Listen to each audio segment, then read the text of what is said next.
அன்பார்ந்த ஜனதரமை யூடியூப் நேயர்களுக்கு வணக்கம். இது ஒரு முக்கியமான பதிவு. ராகு பகவான் அதிக பாகை போகிருந்தார். ராகு பகவான் குறைந்த பாகை போகிருந்தார். குறைந்த பாகை, அதிக பாகை, அதாவது பயணம். ஒரு கட்டத்துக்குள்ள என்ன சொன்னா 9 பாதங்கள் இருக்கிறது. அந்த 9 பாதங்களில் என்ன சொன்னா அதிக பாதத்தை கடந்திருந்தால் அவர் தரும் யோகம் என்ன? அது ஒரு யோகம். ஆரம்ப புள்ளியில என்ன சொன்னா கரையை கடக்கிறதுக்கு என்ன 9 பாதத்துல ஒரு 5 பாதம் போயிருந்தால் கூட நல்ல ஒரு யோகத்தை தருவார். அந்த 9 பாதத்துல ஒரு முதல் பாதமோ 2வது பாதமோ ஒரு 3 பாதத்துக்குள் இருந்தால் அவரால் பெரிய யோகத்தை தர முடியாது. ராகு என்பது தாத்தா, ஹெரிட்டேஜ், பாரம்பரியம். தாத்தாவுடைய அப்பா, அப்பாவுடைய அப்பா, தாத்தா, பாட்டன், பூட்டை இவர்களுடைய அந்த குறைந்த பாகை போயிருந்தா பூர்வீக ஊருக்கு போய் கூட இருக்க முடியாது. குலதெய்வம் கோயிலுக்கு என்ன சொன்னா குலதெய்வம் தாத்தா பாட்டன் பூட்டன் முப்பாட்டன் உருவாக்குனதுதான் குலதெய்வம். குலதெய்வம் என்ன சொன்னா இயற்கையாக உண்டானது கிடையாது. குலதெய்வம் என்பது நம்மளுடைய முன்னோர்கள் எல்லா தாயாதி வழிகளும் என்ன சொல்லலாம்னா ஒன்று சேர்ந்து ஒரு இடத்தில் கூட வேண்டும் என்பதற்காக மாசி மகத்திலும் மாசி சிவராத்திரியிலையும் பங்குனி உத்திரத்திலையும் ஒரு இடத்தில் ஒன்று சேர வேண்டும் என்பதற்காக தனக்கு ஒரு குலதெய்வம் நம்மளை வழிநடத்தக்கூடிய ஒரு தெய்வம் ஒன்று வேண்டும் என்று சொல்லி அதை அவர்களே அவர்களுக்கு ஒரு விருப்பமான தெய்வத்தை பிரதிஷ்டை பண்ணி 12 ஆண்டுகளுக்கு ஒரு முறை என்ன சொன்னா கும்பாபிஷேகங்கள் வைத்து வருடம் ஒரு முறை வருஷாபிஷேகம் வைத்து ஸ்தாபிக்கப்பட்டதுதான் குலதெய்வம். இதை நல்லா புரிஞ்சுக்கிடுங்க. இது ஒரு மாசி சிவராத்திரியாக இருக்கலாம், ஒருத்தருக்கு பங்குனி உத்தரமாக இருக்கலாம். இந்த 2ல தான் குலதெய்வத்துடைய பெருமை. அப்ப நாம் என்ன சொல்றோம்னா இந்த ராகு அதிக பாகை போவது நல்லதான்னா நல்லது. உங்களுக்கு தேவையான அதிர்ஷ்டத்தை அவர் கண்டிப்பாக கொடுத்து விடுவார். அதிக பாவை போவது தேவையான அதிர்ஷ்டத்தை கொடுத்துருவார். நம்ம முன்னோர்களுடைய அனைத்து விதமான கடாட்சங்களும் நமக்கு கிடைக்கும். எப்பயுமே நீங்க நினைச்சிடுங்க, நீங்கள் ஒருவர் தான் வாழ்க்கை என்று நினைத்து விடாதீர்கள். உங்களுடைய முன்னோர்களுடைய அத்தனை விதமான நுணுக்கங்களும் உங்களுடைய மூளைக்குள்ள இருக்குது. அதை நீங்க ஒரு இக்கட்டான சூழ்நிலையில் மாட்டும் போதுதான் அந்த நுணுக்கங்கள் உங்களுக்கு பயன்படும். சந்தோஷமான சூழ்நிலையை உருவாக்கக்கூடியதும் அந்த பெரியோர்களுடைய ஆசீர்வாதம் தான். நீங்கள் ஒரு விதத்தில் தனிப்பட்ட முறையிலும் வாழ்க்கையில் என்ன சொன்னா ஒரு லக்ஸுரியஸோட இருக்கிறதுக்கு காரணம் உங்களுடைய ராகு பாகைகள் கொஞ்சம் நல்லா ஓரளவு கடந்து போயிருப்பார். கடந்து போயிருக்கிற ஜாதகர் என்ன சொல்லலாம்னா இனிமை, அதிர்ஷ்டம், ஒரு அதாவது இப்ப ராகு என்று சொன்னாலே என்ன சொல்லலாம்னா ஒரு விதத்தில் போகக்காரன். போகம்னா என்னது? சாப்பாடும் ஒரு போகம் தான், இல்லற வாழ்க்கை ஒரு போகம் தான். கொஞ்சம் என்ன சில பேர் என்ன சொல்றாங்கன்னா தண்ணி அடிக்கச்சு பிளாட் ஆகிறத விட என்ன சொல்றாங்கன்னா டெய்லி ஒரு பெக்கு போட்டு சூப்பரா வாழ்ந்துட்டு இருப்பாங்க. எந்த வித பிரச்சனை இருக்கு வெளியவும் தெரியாது. ஆனா வீட்டுல அதுக்கு அனுமதி கொடுத்துருப்பாங்க. பிரிட்ஜில் வச்சு குடி, உனக்கு எந்த வித பிரச்சனையும் கிடையாது, நீ வீட்டுக்கு நைட்டு படுக்க போறியா எடுத்து வச்சு என்ன சொன்னா நீட்டா சிம்பிளா சாப்பிட்டுட்டு பேசாம படு அப்படின்னு சொல்லக்கூடிய பெர்மிஷன் கொடுக்கக்கூடிய அத்தனை விதமும் இந்த முன்னோர்களுடைய ஆசீர்வாதம் தான். சில பேர் ரொம்ப வசதி வீட்டுக்குள்ள இருக்கும்போது என்ன சொன்னா வீட்டை விட்டே வெளியே வராத அளவுக்கு ஒரு வசதி பண்ணி வச்சுட்டு என்ன சொன்னா ஹாயா இருப்பான். எல்லாம் அவனுடைய காலடிக்கு வரும். இது யார் கொடுக்கறதுன்னா உங்க முன்னோர்கள் தான், நீங்கள் அல்ல. நீங்கள் வாழ்ந்து முடிச்சு கோகையா போன பிறகு யாருக்கு கொடுப்பீங்க? உங்க பேரன், உங்களுடைய பேரன், அதுக்கடுத்து உங்க பேத்தி, உங்களுடைய மகன் வழி உறவுகளுக்கு நீங்கள் அள்ளி கொடுத்து கொண்டுதான் இருக்கிறீர்கள். அள்ளி கொடுத்துட்டு தான் இருக்கா. அதுல எந்த மாற்று கருத்தை நான் சொல்லவே மாட்டேன். என்ன காரணம்னா இந்த ராகுவுடைய அமைப்பு என்ன சொன்னா போகக்காரன் அப்படிங்கிறதுனால எல்லா விதமான லக்ஸுரிஸையும் என்ன சொன்னா அனுபவிக்க கொடுக்கிறவன் வந்து எப்படி இருக்க வேண்டும் என்பதற்குண்டான ஆதாரத்தை தான் நான் இப்ப சொல்லிட்டு இருக்கேன். அதனால வந்து என்ன சொல்றேன்னா, இந்த மாதிரி எனக்குலாம் இல்லை சார், பாயிண்ட்ல தான் இருக்குது, ஒன்னாவதுல இருக்கிற குறைவா தான் கிடைக்கும். அதாவது என்ன சொன்னா, 20 ரூபா இருந்தா எவ்வளவு செலவழிக்க முடியும், 50 ரூபா இருந்தா எவ்வளவு செலவழிக்க முடியும், 100 ரூபாய் இருந்தா எவ்வளவு செலவழிக்க முடியும் அப்படிங்கிறது தான் அந்த பாதசாரங்களை கடந்து வருகின்ற ஒரு அமைப்பு. அதே சமயத்துல அதிகமான பாதசாரம் போயிருந்தால் நீங்கள் கண்டிப்பாக எந்த விதத்திலேயாவது நீங்க கோடீஸ்வரனாக இல்லைனாலும் ஒரு நல்ல வந்து இனிமையான ஒரு வாழ்க்கை வந்து கண்டிப்பாக இருக்கும், இனிமையான வாழ்க்கை கண்டிப்பா இருக்கும். ஆனால் குறைவான பாகை இருந்தால் நீங்கள் அதிகமான இன்பத்தை வந்து அனுபவிக்க முடியாது. ஆனா அதிகமான இன்பத்தை அனுபவிக்க முடியாது.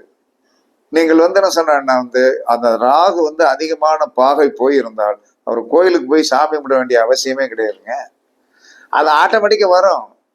அந்த அளவுக்கு வந்து என்ன சொன்னா ராகுக்கு பெருமை உண்டு. அதை வந்து என்ன சொன்ன நம்ம வந்து சிறுமையாகவே வந்து என்ன சொன்னா கொடுத்து கெடுப்பான். நம்ம தானே வந்து என்ன சொன்னா நம்மகிட்ட கார் கையில கொடுத்துருக்காங்க, நம்ம வந்து 80 கிலோமீட்டருக்குள்ளே போனா வந்து எந்த பிரச்சனையும் கிடையாது. நான் 120 கிலோமீட்டர் வந்து ரெட் லைட் வர்ற வரைக்கும் வந்து நம்ம போவேன்னு சொன்னோம்னா அது உங்களுடைய தவறு தான். எந்த பிரச்சனையும் வந்து என்ன சொன்னா இலகுவாக டீல் பண்ண முடியும் என்று சொல்கிறது. நம்மளுடைய கண்ட்ரோல், செல்ஃப் கண்ட்ரோலை கரெக்டா வச்சுக்கிடணும். அது லிமிட்டுக்கு மேல போகக்கூடாது. அதே குறைந்த பாகையில் போயிருக்கின்ற ராகு என்ன செய்வாருன்னா, அதாவது வந்து அதை வந்து நம்ம வந்து போராடி பெறணும். ஒரு லக்ஸுரிஸ் அனுபவிக்கணும். ஒரு நல்ல ஹோட்டல்ல வந்து ஒரு 3 ஸ்டார் ஹோட்டல், 5 ஸ்டார் ஹோட்டல் எல்லாம் நம்ம போய் சாப்பிடணும். நம்ம வந்து அதுல இருக்கிற ஒரு சின்ன அந்த நேரத்தில் ஒரு சாப்பிடுகின்ற உணவு, அந்த ஃபேமிலியோட உட்கார்ந்து சாப்பிடுகின்ற ஒரு பூலாங்கிதம் என்று சொல்லக்கூடிய உள்ளுணர்வு சந்தோஷம். அந்த உள்ளுணர்வு சந்தோஷம் தான் என்ன சொன்னா ராகு. ஆமா, அப்ப அதை வந்து நீங்கள் வந்து என்ன சொல்லலாம்னா வந்து நன்றாக தெரிந்து கொள்ளணும். உங்க ஜாதகத்தில் யோக அமைப்பு அப்படிங்கிறது ராகு அதிக பாகை போயிருந்தால் நீங்கள் போகத்தை நன்றாக அனுபவிப்பீர்கள். ராகு குறைந்த பாகை போயிருந்தால் உங்களுடைய முன்னோர்களுடைய கடாட்சம் அதிகமாக உங்களுக்கு இல்லை என்று சாஸ்திரம் சொல்லுகிறது. அப்ப என்ன சார் செய்யணும்? வேணும்ல, எனக்கு இல்லையா, எனக்கு வந்து என்ன சொல்லலாம்னா வந்து இப்படித்தான் அமைச்சிட்டான் அப்படின்னா எப்பயுமே குலதெய்வத்தை வந்து அதிகமாக வழிபடுங்கள். குலதெய்வத்தை அதிகமாக வழிபடுங்க. ஏன்னா குலதெய்வம் என்பது உங்களுடைய முன்னோர்கள் என்று சொல்லக்கூடிய அப்பாவளி உறவுகளால் உருவாக்கப்பட்டது. அதை நீங்கள் அடிக்கடி சென்று, அவர்கள் அந்த இடத்துல இருந்திருக்காங்க, அந்த இடத்துல இருந்து அவர்கள் அளவலாவிய அந்த இடம் வந்து என்ன சொன்னா இப்ப வந்து நல்லா எடுத்து கெட்டி இருந்தாலும் என்றைக்குமே உங்களுடைய முன்னோர்கள் பாதம் பட்ட இடங்களை நீங்கள் போய் மிதித்தீர்கள் என்று சொன்னால் உங்களுக்கு அந்த வைப்ரேஷன் பவர் கிடைக்கும். ஒரு காடே வாங்கியிருக்கோம், அந்த காட்டுல நீங்க சுத்தி நல்லா நடந்து வந்தீங்கன்னா நாளைக்கு உங்க பையன் அந்த இடத்துல நடக்கும் போதும், உங்களுடைய குழந்தைகள் நடக்கும் போதும், உங்களுடைய பேரன் பேத்திகள் நடக்கும் போதும் உங்களுடைய வைப்ரேஷன் கண்டிப்பா கிடைக்கும். அதனாலதான் சமாதிகள் எதுக்கு கட்டி வச்சாங்க? சமாதிகள் எதுக்கு வந்து என்ன சொன்னா, யாருமே நம்மளுடைய தமிழ் மக்களுடைய வழிப்படி புதைக்கத்தான் எரிக்க செய்யக்கூடாது. இதுதான் சாஸ்திரம். வள்ளலார் என்ன சொல்லியிருக்கணும், புதைங்க, உடலை புதைங்க அப்படின்னு தான் சொன்னார், எரிக்க சொல்லணும். இவங்க என்ன சொல்றாங்கன்னா, ஒரு புதைச்சா வருஷம் ஒரு தடவை போய் அங்கே போய் வந்து என்ன சொல்லணும், கும்பிடணும். அதுக்கு நமக்கு வழி இல்லை. அப்ப என்ன செய்வாங்க தெரியுமா, எரிச்சிருவாங்க. எரிச்சிட்டு சாம்பலை கொண்டு என்ன சொல்றாங்க, எங்க கொண்டு கரைச்சிருவாங்க, அஸ்தியை கொண்டு எங்க ஆத்துலயோ குளத்திலேயோ கரைச்சிட்டு வந்துருவாங்க. வருஷம் ஒரு தடவை அந்த திதி வரும்போது மட்டும் நினைச்சுக்கிடுவாங்க. சில பேர் என்ன சொல்றாங்க, 3 வருஷம் நினைச்சா போதும், 5 வருஷம் நினைச்சா போதும், அதுக்கு பிறகு வேண்டாம் அப்படின்னு சொல்லிட்டு பயங்கரமான மைனஸான நிலைமையில இருப்பாங்க. என்னைக்கு உங்களுடைய ஸ்டெம் செல்ஸை நீங்கள் வந்து வலிமைப்படுத்தி கொண்டே இருக்க வேண்டும். அதை வலிமைப்படுத்த வருடம் ஒரு முறை என்ன சொல்றாங்கன்னா நீங்கள் முறையாக திதி கொடுக்கணும். முடிஞ்சவரை உங்களுடைய முன்னோர்களை வந்து உங்களுடைய வயதான தாய் தகப்பர்கள் வந்து இருந்தார்கள் என்று சொல் அவர்களை புதைப்பதற்கு முயற்சி செய்யுங்கள். உங்க தலைமுறை நல்லா இருக்கும். இல்ல பெரிய தோட்டங்கள் காடுகள்லாம் வச்சிருக்கீங்க, எனக்கு நிறைய ஏக்கர் கணக்குல இருக்கு, 2 ஏக்கர் 1.5 ஏக்கர் 1 ஏக்கர் இருக்குன்னா அதில் வந்து என்ன சொன்னா ஈசானிய மூலையில் வந்து என்ன சொல்லலாம்னா வந்து நீங்கள் அந்த சமாதியை வையுங்கள். அதற்கு வந்து ஒரு கூடம் கணக்க கெட்டிட்டு நீங்கள் விளக்கு போட்டு வர என்ன சொன்னா அந்த வர்க்கத்தில் வந்து பிறக்கக்கூடிய அனைத்து குழந்தைகளும் யோகமாக இருக்கும் என்று சாஸ்திரம் சொல்லுகிறது. இதெல்லாம் பரிச்சித்து பார்க்கப்பட்ட உண்மை. அதனால வந்து என்ன சொல்றேன், எல்லா மனிதனுமே ராகு என்று சொல்லக்கூடியது கொடுத்து கெடுப்பவனாக இருந்தாலும் அவனை கையில் வந்து என்ன சொல்ற, பாம்பாட்டி எப்படி மகுடி ஊதி பாம்பை பிடித்து வந்து கரெக்டா சாக்குக்குள்ள போட்டு வந்து என்ன சொல்றான்னா நீட் பண்றானோ, அந்த மாதிரி தான் ராகு. அதை நாம் பிடிக்க தெரிந்த விதத்தில் கரெக்டாக பிடித்தோம் என்று சொன்னால் நீங்களும் பயங்கரமான யோகசாலி தான். அதில் எந்தவித மாற்று கருத்துமே கிடையாது. சரி, இல்லை என்று சொன்னால் அடிக்கடி குலதெய்வம் போங்க, முன்னோர்களுக்கு முறையாக திதி கொடுங்க. அதாவது இல்லாத ஒரு பொருளை வந்து என்ன சொல்றேன்னா, நம்ம ஊர்ல வந்து ஒரு தக்காளி நமக்கு கிடைக்கல, எங்கே இருந்து வரவழைக்கணும் இல்லையா? ஏன் நம்ம நம்ம நமக்கு வந்து என்ன சொல்றோம், ஒரு பொருள் தேவைப்படுது, குரியர்ல போட்டு வந்து என்ன சொல்றேன்னா வந்து எங்கேயோ வந்து ஒரு இடத்துல இருந்து அந்த பொருள் கிடைக்குது, ஆன்லைன்ல ஆர்டர் பண்ணி வந்து சாப்பிடக்கூடிய ஒரு நிலைமை இன்னைக்கு நம்ம வகுத்திருக்கோம். அதே மாதிரி இல்லாத ஒன்றை ஜோதிடத்தில் பெற முடியும் என்று சாஸ்திரம் சொல்லுகிறது. இல்லாத ஒன்றை பெற முடியும், கண்டிப்பா பெற முடியும். அந்த பெற முடியதற்கு நம்ம கொஞ்சம் உழைப்பு கொடுக்கணும். இயற்கையாவே சில பேருக்கு ராகு வந்து பாதசாரங்கள் நிறைய போயிருப்பாரு, அவர்கள் வந்து சொல்லாமலே நிறைய அனுபவிச்சுட்டு இருப்பாங்க. சில பேருக்கு ராகு வந்து பாதசாரம் வந்து கம்மியா போயிருப்பாரு, அவர்கள் என்ன சொல்றாங்கன்னா அதற்காக இயங்கி கொண்டிருப்பார்கள் என்பதுதான் சாஸ்திரம் சொல்லுகிறது. முடிஞ்ச வரைக்கும் என்ன சொல்றாங்கன்னா வந்து ஒரு 4 பாதம் போகணும், 5 பாதம் போது நல்லது, 6, 7, 8, 9 பாதம் போதுன்னா வந்து அப்பட்டமான லக்ஸுரிஸை அனுபவிப்பார்கள். இது சாஸ்திர உண்மை.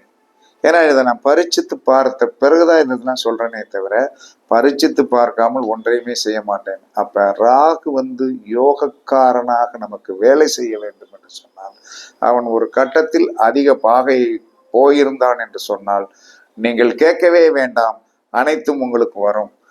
அதே சமயத்தில் வந்து குறைந்த பாகையில் போய் இருக்கின்ற ராகுவிடம் நீங்கள் அதிகமாக எதிர்பார்க்க முடியாது.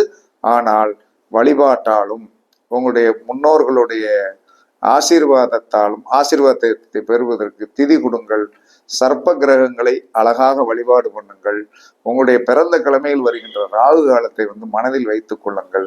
நன்றாக போய் வழிபாடு பற்றி பண்ணினீர்கள் என்று சொன்னால் உங்களுடைய வாழ்க்கையில் என்ன நடக்கும்? கண்டிப்பாக நீங்களும் வந்து என்ன சொல்லணும், போகவானாக மாற முடியும். போகவானாக மாற முடியும் என்று சாஸ்திரம் சொல்லுகிறது. பரிச்சித்து பாருங்கள், கண்டிப்பாக உங்களுக்கு இது வந்து தேவையான ஒன்று.